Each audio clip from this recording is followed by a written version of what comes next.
ভক্তিযোগ ছবি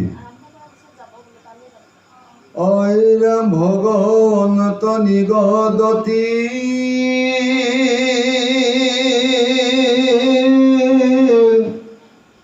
শুনা মাও দেৱহূতি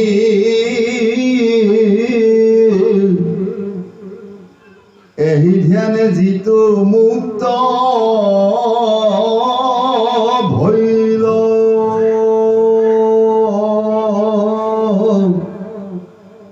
দেহা গুণে দেখে আৰু কিবা আখে কিবা নাই কিবা আসনতে বহি ৰৈলা যেন মধ্যে মাতুৱাল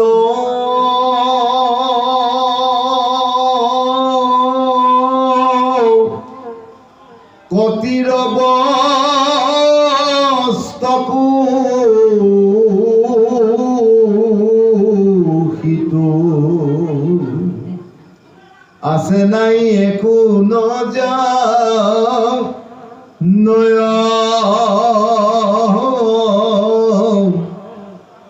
যাবে পূর্ব কর্ম থাকে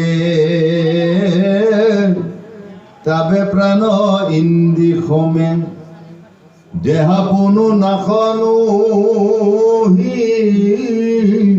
কয় পাছে কর্ম নাশ ভইলে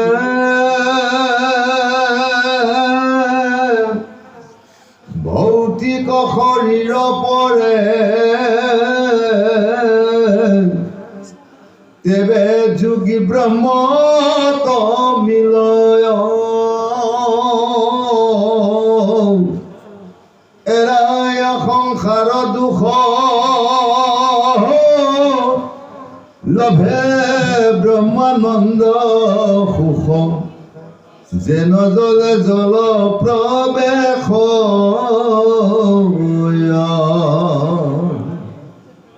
ঐৰামেহি বুলি কৃপাময় মৌনে ৰহিলন্ত তই দেখি দেবী পুচন্ত দুনাই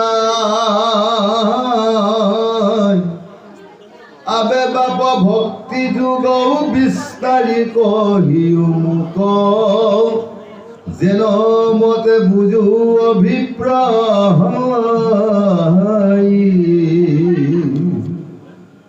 আৰু জীৱ সমস্তৰ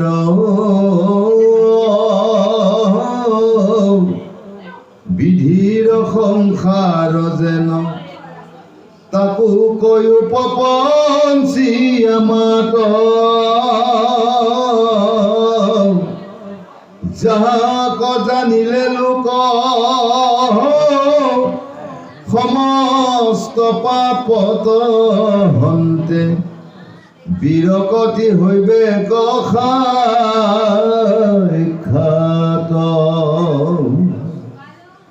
ঐৰাম জাত হন্তে হুয়া ভয়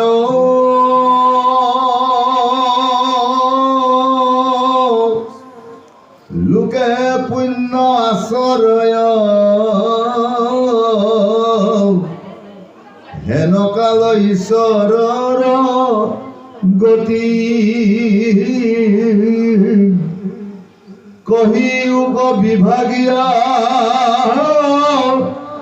যদি বাপ আছে দয়া শুনি মই থাকো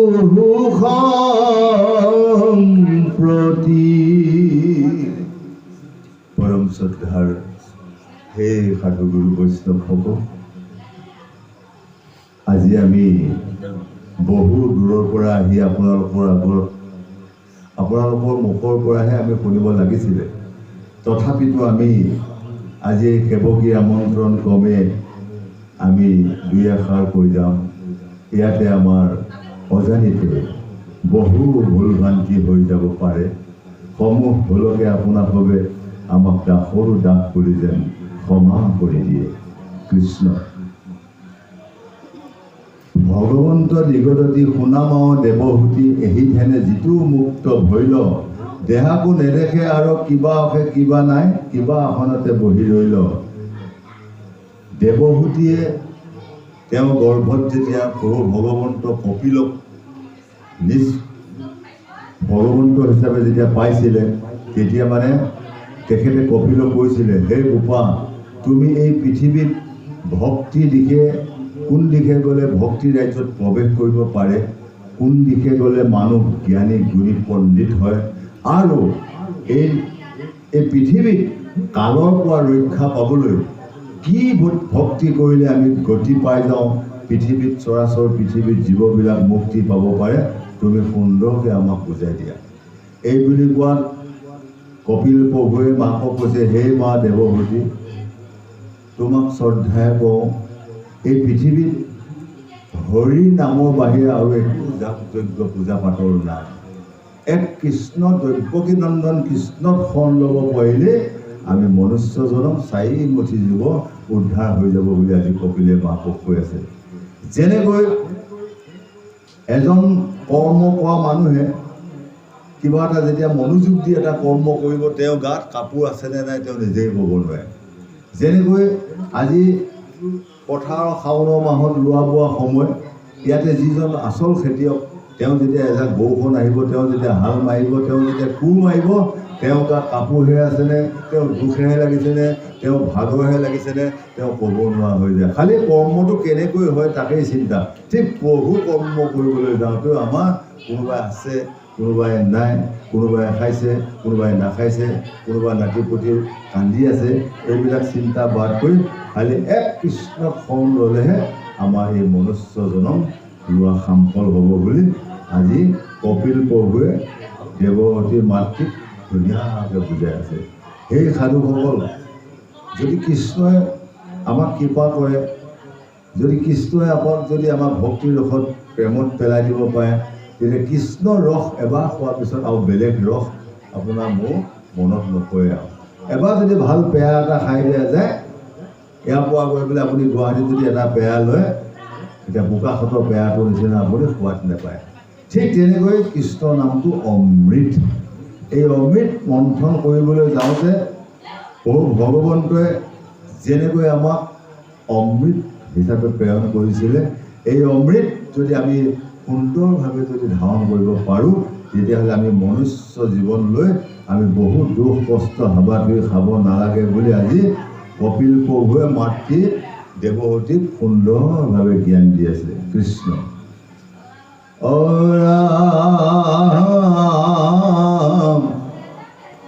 অজ্ঞানয় আন্ধাৰ মাজে শয়ন কৰিয়াও আছে, শান্ত হৈয়া জীৱ জগতৰ তাসম বাক কৰি দয়া উদয় ভৈলাহা তুমি, যুগপন্থ প্ৰকাশ ভাস্কৰ। এতেকে জানিলো মই ইবাৰ সমস্তে লোক উদ্ধাৰ কৰিয় কৃপাময়। হৰি মোৰ মহাধন্য আছে অসংখ্যাত পুণ্য, হেন প্ৰভু ভৈলাহা নয়।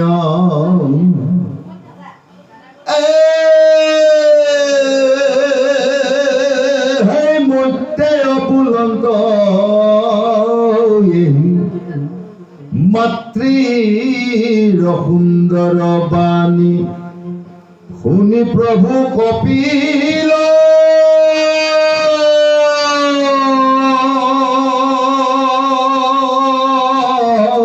ঈশ্বৰ কৃপায়ে পীড়িত হৈয়া মাতিলন্ত্ৰ প্ৰশংসিয়া, কুশলক চিন্তিয়ালো কৰ। অৰ ভগৱন্ত নিগদতি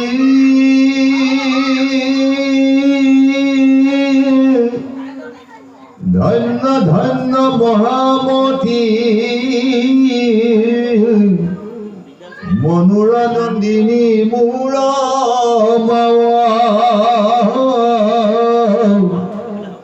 ভালত যো ভালমতী সংসাৰত লীলাৱতী তুষ্ট ভৈলো দেখি তজু ভাব অৰা শুনিও ভাবিনি আবে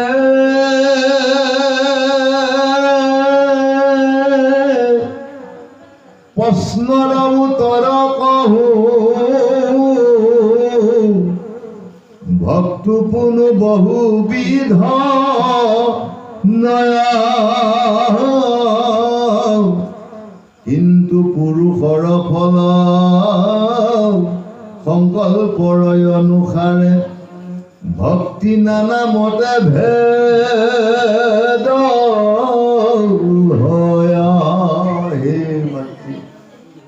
ভক্তি বহুবিধ প্ৰকাৰ হয়। ইয়াতে ক'ব এতিয়া সগুণ ভক্তি 80 বিধ, নিৰ্গুণ ভক্তি মাত্ৰ এবিধহে। গতিকে আমি সগুণ ভক্তিটো এৰিব লাগিব। আমি নিৰ্গুণ ভক্তি কৰিলেহে আত্মাক গতি দিয়া ব্যৱস্থাটো কৰিব পাৰিম। সেইকাৰণে কৈছে পৰক মাৰিবে প্ৰতি মনত সংকল্প কৰে দম্ভ বা মৎসৰ আতিশয় এহিমতে ভক্তিমূত কৰিলে তামস হয় ক্ৰোধ ভেদ তিনিতে আশ্ৰয়। হিংসা আৰু দ্বেষত কৰি যি ভক্তি কৰা যায় তাক কৈছে তামস ভক্তি। ঐশ্বৰ্য কামনা কৰি কৰা ভক্তি কৈছে ৰাজসিক ভক্তি। ঈশ্বৰক পাবৰ কাৰণে কৰা ভক্তি কৈছে সাত্বিক ভক্তি। গতিকে আমি এই ঐশ্বৰিক ভগৱন্তৰ কৃপা লাভৰ বাবে কৰা কৰ্মটো ভক্তিটোহে আমাৰ হ'ল সাত্বিক ভক্তি। আমি যদি মনুষ্য জনম লৈ যদি পৰৰ জীৱ হিংসা কৰি আছোঁ, পৰক যদি সদায় বধ কৰি আছোঁ, পৰক যদি সদায় নিন্দা বাসনা কৰি আছোঁ, পৰৰ সীমা যদি সদায় ঠেলি আছোঁ, সদায় যদি ভকতে বেয়া পোৱা কাম কৰি আছোঁ, তেতিয়া এই মানৱ জন্ম লোৱা একেবাৰে মিছা। গতিকে এই মনুষ্য জন্মত বহু বেয়া কামবিলাক বাদ দি ভকতে ভাল পোৱা কাম, ভগৱানে ভাল পোৱা কাম এনেকৈ যদি আমি সদায় কৰি যাব পাৰোঁ, তেতিয়াহে আমি আত্মাত থকা ভগৱন্তক সৎগতি বা সন্তুষ্ট কৰিব পাম বুলি আজি কপিল প্ৰভুৱে মাকক বুজাই আছে।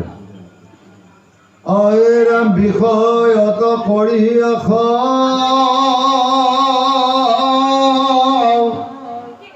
যশ বাও ঐশ্বৰ্য চাৱে প্ৰতিমাত মুহুক পূজয়া তিনি উপকাৰ ইটো ৰাজস ভকতি মাত্ৰ তজু আগে কহিলো নিশ্চয় পাপ মূৰ হোক নাশ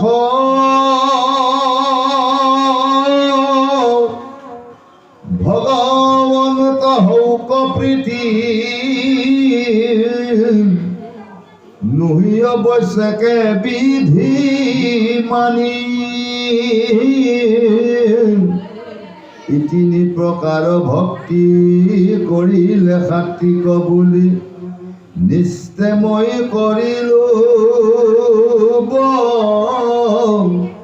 খানি। গতিকে বিষয়ত আশা কৰি ধন দৌলত কিছুমান বিচাৰি কৰা ভক্তিক ৰাজসিক ভক্তি বুলি কৈ আছে। গতিকে আমি সেই ভক্তি বাদ দি যিটো ঈশ্বৰ প্ৰতিমা আমি ভক্তি কৰি কোনো ফল নিবিচৰাকৈ ঈশ্বৰৰ চৰণত সেৱা কৰাই হ'ল সাত্বিক ভক্তি। আজি এজন ভকতে এটা কৰ্মলৈ যাওঁতে তেওঁ নিষ্কাম ভকতীয়া কৰ্মটো কৰিব লাগিব। তেওঁ কোনো ফল বাঞ্ছা কৰিব নালাগিব। যদি ফল বাঞ্ছাকে নকৰাকৈ যি ভক্তি কৰা হৈছে তাকেই সাত্বিক ভকতি বুলি কোৱা হয়। গতিকে আজি কপিল প্ৰভুৱে মাকক বৰ সুন্দৰকৈ বুজাই আছে, হে মা দেৱহতী, তুমি কোটি কোটি জন্ম ভাগ্যৰ ফলত তুমি মোক পুত্ৰৰূপে গৰ্ভত পাইছিলা, আৰু আজি মই তোমাক এই চাৰিমুঠি জীৱই কেনেকৈ এই পৃথিৱীত তৰি যাব পাৰে তাৰ বিষয়ে মই তোমাক কৈ যাম, তুমি সুন্দৰকৈ সেই জ্ঞানটো ল'বা। এইবুলি কপিলে নিজৰ পুত্ৰই মাকক জ্ঞান দি আছে। প্ৰতিমা